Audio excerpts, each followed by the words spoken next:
عنوان کا نام ہے شادی بیاہ میں مروجہ رسومات اور اسوہ رسول اللہ صلی اللہ علیہ وسلم۔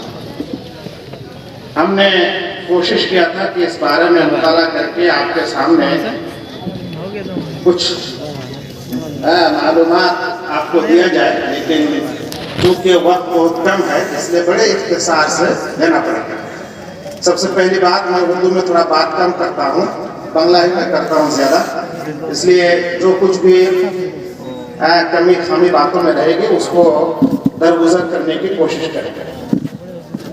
سب سے پہلے پیارے نبی محمد مصطفیٰ صلی اللہ علیہ وسلم کی ایک حدیث کا ٹکڑا آپ نے فرمایا، خیر النکاح ایسر، صحیح الجامع 3298 نمبر۔ سب سے بہتر نکاح وہ ہے جو کہ بہت آسان ہو۔ یہ آسان ہونے کا مطلب کیا؟ صاحب عون المعبود لکھتے ہیں، اسہلہ علی الرجل بتخفیف المہر وغیرہ، جس پر آسانی ہو، شادی کرنا آسانی ہو، مہر وغیرہ کا خرچ اس میں کم ہو، یہ مطلب ہوتا ہے ایسر ہو۔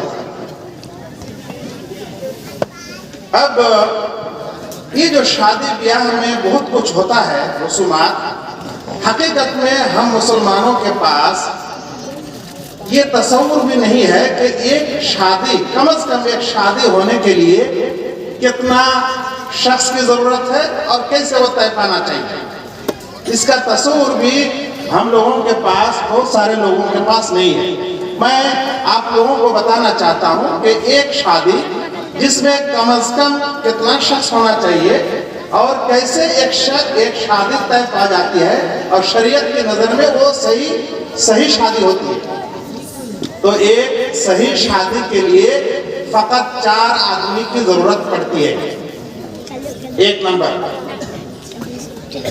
ولی المرأہ،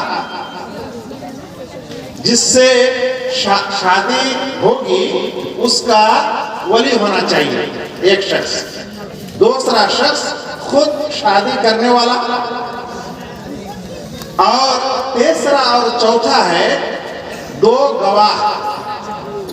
یہ 4 شخص اگر کہیں ہوتے ہیں اور عورت کی طرف سے ولی ہوتا ہے اور شادی کرنے والا ہوتا ہے، اور وہاں کوئی 2 شخص ان دونوں کے علاوہ